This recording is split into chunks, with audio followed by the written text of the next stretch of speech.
What's going on YouTube, and welcome back to another video. I don't know why I'm so excited at 1 a.m. I just get into these weird moods sometimes, and it's really good as a caster and content creator where I just don't want to stop, and I'm in that right now, and we're going to ride this out all night. Now for you, you're just going to watch one video, and you're going to get really impatient for the next 18 hours because you're waiting for the one after this, but trust me, it'll be pretty sweet. This game is a 1v1 between MBL and Fire, two top 20 players in the world. MBL, still in my opinion, top 5 for sure, or at least around there. Fire, maybe 10th, maybe 11th, maybe 12th, somewhere very, very high still. And they were both playing some ranked games, and this is Arabia. And in these ranked games, Fire likes to go for mirror. Now, I've talked a lot about this recently, and I think a large part of this is probably because I casted 4 days of Hidden Cup 3 non-stop, and it was all very competitive, very serious, and in a tournament, if it's a mirror matchup, it doesn't bother me because I look for the competitive advantages that each civ has and each map has, and I get down to business. But for ranked games, I don't like mirror matches. I really think that random should be the way to do it. Obviously, there can be some different civ mismatches and all that, but it gives us some creative games sometimes. So, I'm not a fan of Fire doing this, but the reason he does it is because he doesn't want there to be a disadvantage for him. He wants to see who can execute the best between him and his opponent. And that's fair. That's fair. I think that makes a whole lot of sense. He's here in the red. MBL is in the blue. And I'd say at first glance, MBL's base is certainly more awkward. If he walls here and walls here and walls here, you always have to talk about walls and competitive games. It could be good, right? But then he has more areas to lock down in the north. Whereas if you look at the back of Fire's base, boom, boom, and while there is a gold outside of his walls and maybe even the stone, those two golds are in a perfect position and they're really far away from MBL. So I like that. But there's not much else to talk about for now. I hope you guys are doing all right out there. You've probably already seen the new FatSob upload. I uploaded yesterday or the day before. I'm back in business with creating content every single day.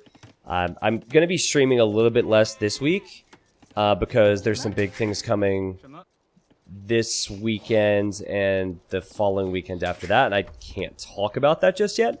But I am still going to be streaming a significant amount Friday, Saturday, Sunday, and making sure that we have plenty of YouTube-only content up on YouTube. I really like doing YouTube-only content because I feel like we can really break down situations more. I also really like interacting with people on the streams, so I like both just for different reasons. And I hope you guys appreciate it for those different reasons as well. I feel like even for people who just watch on YouTube, you probably kind of like mixing in some of the games coming from Twitch because you get to hear my opinions and answers to questions that maybe you would have yourself. Okay. So the norm in a China war is to see both players open up with scouts, just so you're aware. And you've probably seen the title of this video, and we're not going to talk about that yet. But it's not going to be just about scouts this game, that's for sure. Big focus here is going to be on MBL, who can make games very messy, and I think a lot of it has to do with the fact he plays a lot when it's really late for him. I think he was playing this when it was 4 a.m. for him. So the gameplay gets a little bit lazy. He doesn't do his auto, or alto as he says, his alto farm. He gets housed a little bit.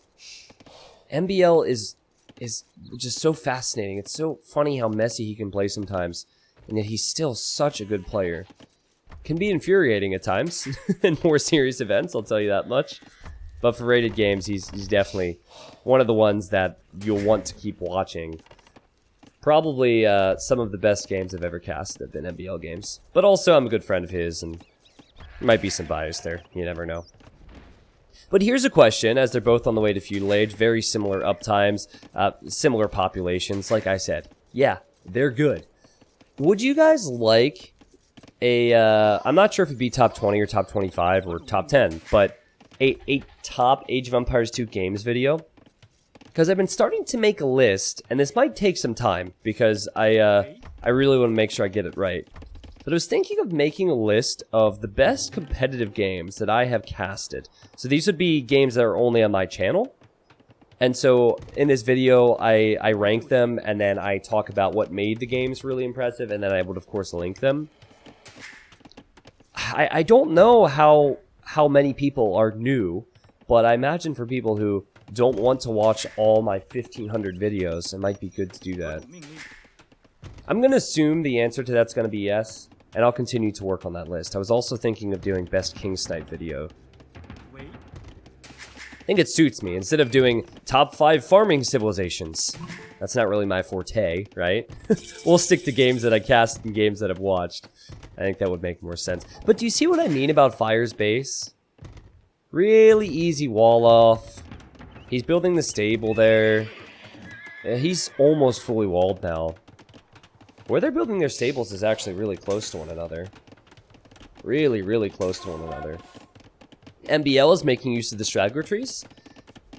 This is perfect. So what he's doing here is he's waiting to get 60 wood, and every time he gets 60 wood, he builds a farm for more food income.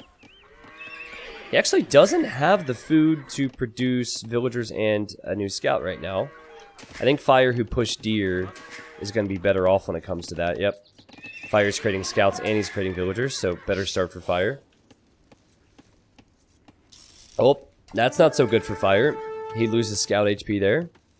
He's just playing safe and wants to make sure he gets his walls up. Fire is an extremely safe player. You're not going to see any flash from Fire, and that's not a bad thing. So many pros are just solid overall, and they make it to the top by not making a lot of mistakes, walling the key areas, making the right transitions, and playing clean. And for what it's worth, the China civilization is all about that as well. They have so many strengths in the mid game, that sometimes it's just about playing safe in the early game.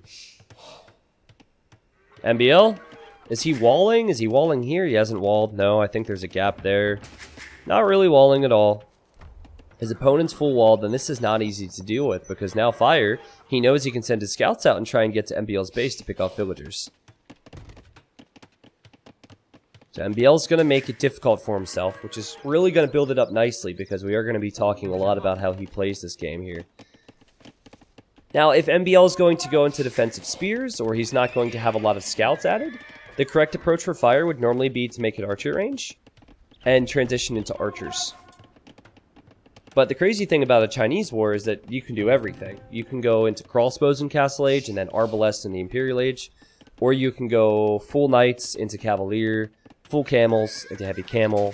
The civilization has so many strong options. You see this? I hate this. I love it because it's the right play as a caster, but I hate it as a player.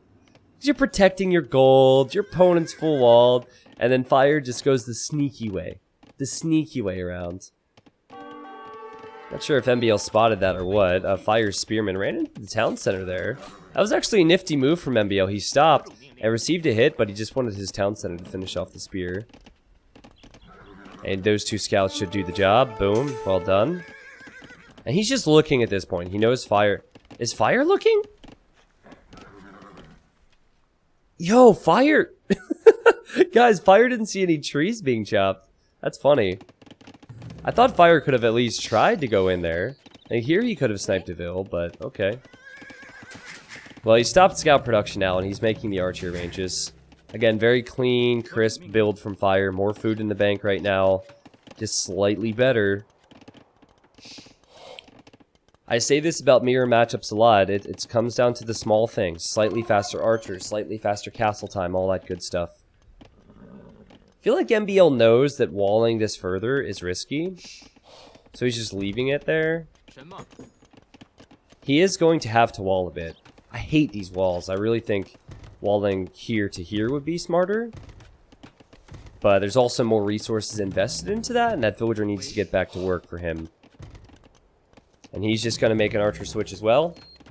You see the resources climbing, and so far, you're probably thinking, T90, this is not the most exciting game ever. I get it. I get it, okay? Not the most exciting start to a game. Trust me, there will be a big finale here. Ooh, Fire's making a move. it's kind of worth it there, but now there's spears, yeah, so he gets a few hits and is now on the way out. Okay, so what I would suggest doing, let's say you are playing as one of these players. What I would suggest doing is taking one of your low HP scouts and scouting the other areas of the map. See fire? Oh, let's see. Actually, this is interesting. Who wins this?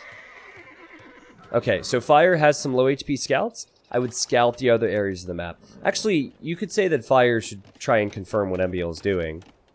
I think 69% of the time you see the Archer switch, so you might expect it. MBL certainly is expecting it from Fire.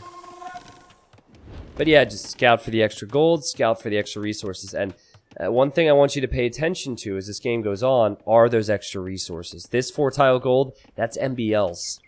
Smack dab in the middle of the map. This gold, that's Fire's. And this stone is Fire's. So good map to wall up. But the stone positions aren't fantastic for him on either side. And if he doesn't have control in the mid game, it could be a real worry. Oh wow, I wasn't expecting this. Fire is going skirms and a few archers. So he wants to go elite skirm and crossbow? Interesting. Just flat out expecting MBL would go only crossbow, I suppose, but it's also a lot of resources to get elite skirm. I forget the wood price. 250 wood? 250 wood, 160 gold. Then 125 food and 75 gold for crossbow. And then Bodkin arrows, 200 food and 100 gold. So that's a lot of resources. And yeah, he's going for elite skirm. It's actually not even getting crossbow. I feel like MBL wasn't really aware of that, or you wouldn't expect it. That's not the norm. Here comes Fire now. MBL will see that and think, uh-oh, I can't... Can I finish this town center? You know, should I try? Meanwhile, he's trying to get into Fire's base, and Fire's fully walled. So Fire will lose that fill. He will lose a villager. But he could kill so much more. This is quite good for Fire, actually. He expected the Archer switch from MBL. And MBL, oh, good micro from him. He should have lost more villagers by now. He's lost 2. He'll lose 3. He'll lose 4. And oh, he was off gold that whole time. Yeah, he's instantly behind. Instantly behind. 5 villagers behind, just like that. MBL's base is not fully walled. Fire is in. MBL is not. And now you've got to be thinking, this game is over, right? Fire's gonna win this, right? Let's look at Fire's economy. Second town center is now on the way. He did make a mistake there. He sent a skirmisher this way. He probably should just send skirms onto the other side of the ranges. MBL loses another villager and has gone for a Mangonel defense, which he kind of has to. It's just everything's really sloppy and really messy for him right now. Now, there is some potential for MBL with these crossbows because there's a wood line on this side. Fire is hoping to defend with skirms, but maybe if a knight comes out from MBL to accompany the crossbows, and it all gets in, it could be a worry for Fire. And normally the approach you're going to take in Fire's position is, you know you're slightly ahead now, so it's all about staying ahead. So that would mean adding more economy. That would mean not losing your army. Keeping MBL defensive. It's not that big a deal, though. 45 villagers versus 42. I'm really surprised. That Fire would maintain that lead he had. Oh, university, so he can go for that ballistics upgrade. That's pretty huge. Now MBL can't even think about microing those crossbows against the skirmishers once Fire comes out. And Fire's adding crossbows now, too. It's a nice move if you know that only skirmisher would leave you vulnerable against knights. But you see how sneaky Fire is? It's really smart. Now he's going to sneak around this way. MBL will see it. MBL will have to leave his wood line. MBL will have to send this back, of course. Good wall from MBL, though. It's like he expected that was a possibility. He and Fire are both adding their third town centers for their economy. Fire's is going up here. Good TC spot, too. Protects that wood line. If he placed it right here, the wood line could be ranged. Now it can't. Alright, so MBL adds a knight. We have, what, 3 crossbows in there, and the rest are skirmishers. That knight does no upgrades. But what you'll see high-level players do is just try and attract attract the army and distract the army. So attract the aggro so the Mangonel can fire. This is such an awkward position for Fire to be in. Now he wants to go back this way. This is funny. If Fire has another army here, MBL will have to deal with. So MBL's really struggling for map control. And good micro from Fire, who he must have struggled with the micro and creating villagers because he has 2 less villagers right now. He really doesn't want to lose this army, but then he has this army here. Good micro from Fire. Remember, he has ballistics, so it's possible that he could take out that Mango, take out the Knights, take out the crossbows. It's not easy, but it is possible, and MBL sends a villager over to repair. Alright, Fire takes 2 losses. Alright, it's almost inevitable this army's going to go down now, and Fire with this army found another Mangonel, and he's leaving now. Okay, so you see what I mean about the Knight? You send the Knight in and hope the units have to stop. But totally worth it for Fire. Now, his TCs were idle. Ah, see? He queued up 7 here. And I think he didn't queue up in the other ones. But still, the fact that Fire's untouched is very, very good. Pretty close game overall. MBL will have the opportunity to push back, take some map control away from Fire after he cleans this up. And he does. MBL has 26 farmers, Fire has 24. See, the numbers at the top just don't really add up. MBL was able to deal with all of that pressure and actually slightly outboom. Had slightly more farms. My voice is going slightly too high. Oh, it's a lot of crossbows, though. Oof, that's a lot of crossbows. And a Mangonel is now coming out for Fire. Yeah, that's a good spot, right? Those golds, those stones. Let's see what the micro's like. It is 30 military to 21 right now. Very close game. Very, very close game. So, we've actually seen the beauty of a mirror matchup so far, because there's been these tiny little pros and cons. Oh, MBL's on the way to the Imperial Age! What? So, I'm going to explain one of the reasons why MBL was able to float food. MBL, one big thing that normally happens here is MBL has not gone to stone, so he hasn't sent 5, 6, 7 villagers to stone. He also didn't get his stone upgrades. Fire is doing the normal Chinese war thing, and he's sending villagers to stone, and he's starting to get his upgrades on stone mining. Because it's so common for Chinese, as Fire runs in here and is doing a ton of damage, it's so common for Chinese to go Arbalest into Chukunu, into Trebs from those castles. MBL is going to try something completely different here, and this is going to lead us up towards a really interesting thing, and kind of a flexy move. MBL is just hoping for fast Arbalest and fast Bracer, and Fire, that's not the first Siege Workshop he's denied. Look at this. That's 2 Doubt Shops for MBL. MBL is 10 villagers behind now because that one town center is idle as he's on his way to Imp. He lands a big shot though. Fire does the right thing. He takes out the Repairville. He'll split again.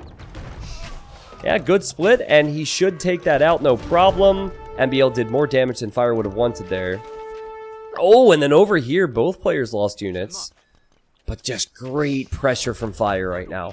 Great pressure from Fire. Now he's thinking about clicking up to the Imperial Age. Almost looks like MBL wants to go for Onager, actually. Very, very, very uncommon in a China war because Chukunu do so much damage against Onager. You will see it, but first thing is very rare. Now, I was watching MBL's stream when he was doing this, and he said, I should lose this game. I should lose. But I call him the cockroach, and he's going to try his best to survive. And the last thing you're probably expecting, if you're Fire, is Onager. I think he's going to expect fast ARB, and that's why he's getting the Archer armor for his skirms, because it gives the skirms better pierce armor. And he's making skirms, too. I don't think he would expect Onager, because that's not meta. 36 military for Fire. He's getting Thumb Ring now. He's getting all those upgrades. Can he get a castle up here? Can he get a castle up in a good spot? Notice the difference? Now MBL, he's going to stone. Realizing the... Where is the stone? Yeah, realizing the importance of a castle eventually. But he went for a faster Imperial with less economy because he wanted to take the map. Oh, and Fire now sees Onager is in. And there's not much you can do against that if you're in Fire's position. So here comes that all-in pressure. Now, as you play in these games, it's always about taking map control, solidifying map control, and expanding that map control.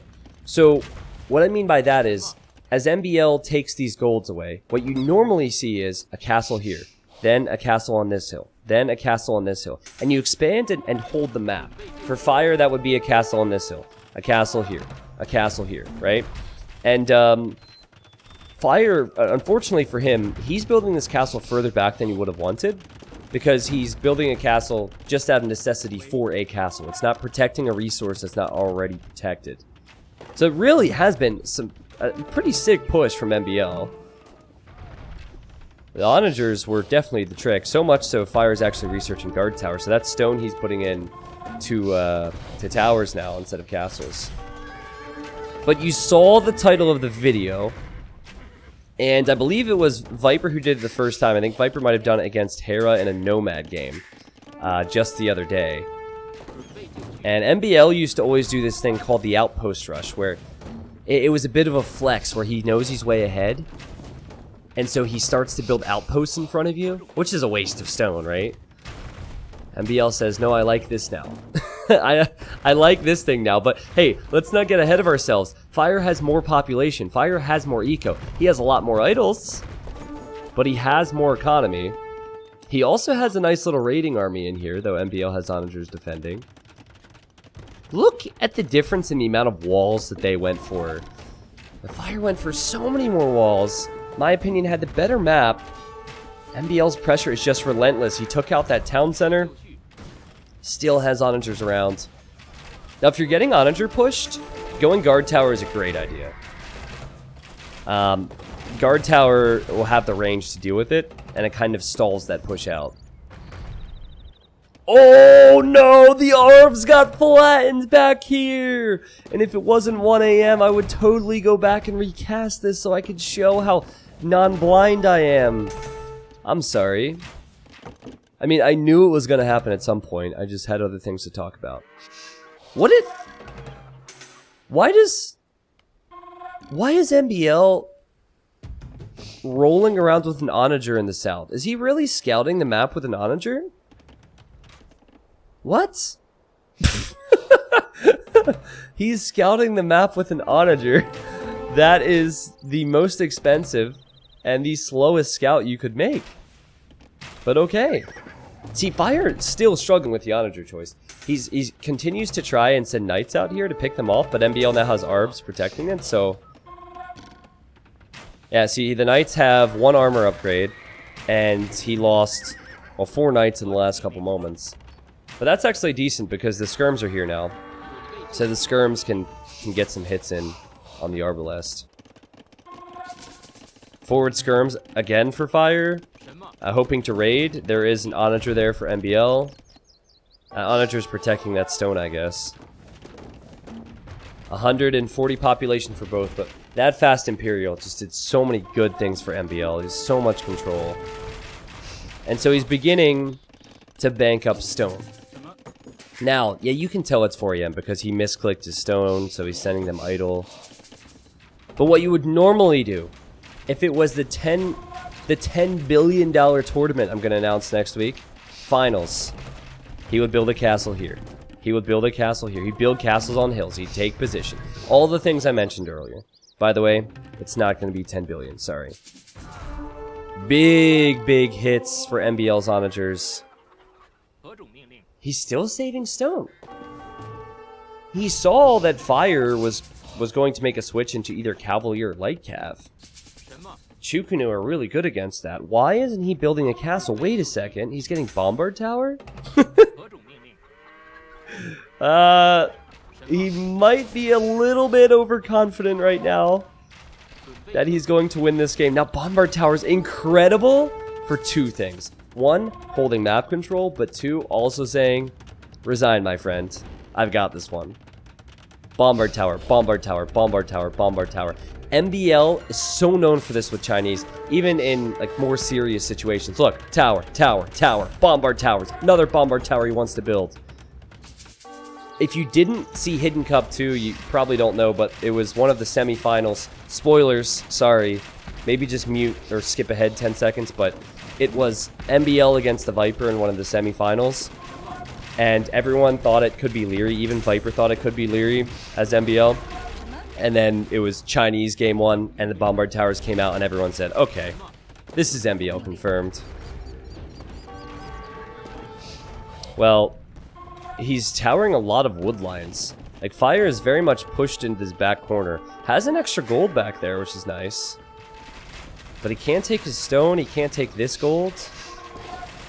MBL still doesn't have a castle. He didn't even make a castle for conscription. Like, conscription is so important so you can produce your military units faster, but he didn't care. If Fire's doing what's really good move if someone has a strong position in the middle and he goes for some type of a counter raid. But Fire is going to lose these Cavalier. Or, yeah, I mean, he might end up running in, but he doesn't have much. I'm just waiting to see what Fire has. He had the pop for a while. He's just switching into Cav to snipe off these onagers, and this will work. He doesn't have light Cav yet, which is, I don't know, maybe he thinks he's clicked it. But he's still going to kill 2 onagers right there. He's going to run back here to raid.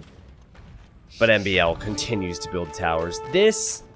See, even if Fire were to win this, playing seriously from here on out, which it's possible, I think it would really discourage Fire. If I were in Fire's shoes, and I were to win this, I'd say, well, he was trolling, you know? It's really good strategy. But he has 19 on stone at the moment. MBL has 19 on stone. It's so tough to stop. Where you can stop it, you can stall it out. Fire's done a good job ever since that push came in Imp. But how does he take all these towers down? It's going to take forever. Alright, Light Cav is now in. They do very little versus the Arbalest. They're really only good for raiding or against the siege. Look at MBL's base. So random. So many idols. So messy. So messy. Much messier than Fire's in many ways. Like, Fire's idols were at least forced because of MBL's pressure. And now MBL is going to add some stables here. Because he sees that Fire has Trebs, which is a great move. He's also protecting the Trebuchets with some Arbs and Skirms, so I like it. Also Rams. I think all MBL wants to do is hold that position, and he wants to snipe the siege as it comes in. Here, Fire's Cavalier finally getting some value. Though, yeah, they're going to get mopped up. We have an AI army, a Spear, 2 Light Cav, and 5 Arbalest there to deal with that. And here it is. MBL is building 3 castles right next to Fire. So Fire's already seen the Bombard Towers. He's already trying to deal with those. And MBL bought a ton of stone and went boop, boop, boop. It's the castle wall. The castle wall. I think this is the new thing, guys. The castle wall is the new I'm gonna win this game resign strategy. It's no longer the outpost rush. It's the castle wall. There was another game where MBL and I were playing a 2v2, and let me know if you'd like to see it. I don't want to spoil it, but MBL built 5 castles in that one, right in a line. What's stupid is, though, it's a great way to throw the game. It's a great way to throw the game. If he would have built castles on hills and secured the resources, he would win this game for sure. But instead what he's doing, and remember, he doesn't even have conscription yet, is he's building 3 castles right next to Fire's castle, which has a trebuchet next to it. It's like, yeah, I have to repair this now. It's so silly, man. Meanwhile, if you're wondering, the Light Cav, I've done a decent job over here. He did lose a few Bombard Towers, but I don't think these will ever go down. MBL and Fire both research architecture because they realize the Treb War is coming. And now MBL is going to make... well, he's struggling for gold at the moment, but he's hoping to make a Treb out of this castle as well. as these other two. Okay, so Fire's massing skirmishers. Fire's massing light cav. He's like, I can't let this guy flex on me. I can't let him flex. Can't let him flex. Oh, he has 2 trebs over here. He has a siege ram. So that's a total of... there's another one. It'll be 5 trebuchets for Fire. When I saw MBL do this, I said, that's the dumbest thing I've ever seen. 650 stone. Gone. The light cap, siege rams, and skirmishers coming in. It is very possible that this castle wall, which was meant to send a message, could lose MBL this game. Can he hold on? If he takes out Fire's castle, he might be in a position to run underneath that, or run by where the castle used to be and snipe the trebuchets. Oh, he has a lot of reinforcements, MBL. A lot of reinforcements. Fire's not repairing his castle, so Fire's castle will go down. MBL's still repairing that castle with so many vills. Can he get light cav in there? The siege rams haven't really contributed too much for Fire. He's trying his best with what little gold he has remaining. Oh, here come the light cav.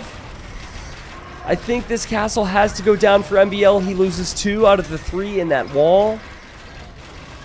But the light cav will take out some of the trebs. Yep, these trebs are no longer protected. Just an insane production from MBL. He's still mining that stone too that should be Fire, so he could build another castle if need be. And yeah, the trebs are all down. Fire doesn't have any relics. He has so much of his eco into this back corner. And on this side, he hasn't been able to expand, and MBL will make sure of that with another bombard tower. It's just... it's gotta be humiliating. I would be humiliated. I would not be happy. But you know what? I would play MBL again, and if I got ahead, I would do the same thing to him. So it wasn't really a castle wall, right? That's kind of as close as you get at the high level. 3 castles is a lot of castles, but MBL wins the game. Unbelievable. I think it was the awkward onager crossbow start to imp that did it. What I call it is low eco up. So if you go low eco up to imp, you can get a power spike. Normally that happens with archers because Bracer comes in really quickly and also has a huge effect. So if you're Britons, for example, you go up to imp with 20 less villagers, but then you get the extra range with Britons, and then Bracer, then Arbalest, and you can push back and get that map control. But very rarely do you see that with Onager. He went Onager first, and then Arb, and it just looked so normal, right? If this would be your first China war ever, you'd think, well, why doesn't everyone do that? It just worked out. 1, 2, 3, 4, 5, 6... 7 bombard towers still up, and then, only 1 castle. But you know, he found this extra stone. I think there was stone here too. Remember, the Onager scalded it, and then he had Firestone, so he certainly had the stone to use. My goodness, that's funny. I can't wait to see more of this though. I want more castle walls. Not against me, please. All right, but against others, that's fine. MBL had 4,300 stone collected in this game. Wow. It wasn't coming in until after he clicked up to imp, though. That's when he started to go to all the stone. 89% of that map was explored by Fire, and 87% for MBL. He still was able to find the key spots. 3 relics were captured. It was a messy game, but it was a fun game, and I hope you guys enjoyed. So, what do you think of this strategy, YouTube?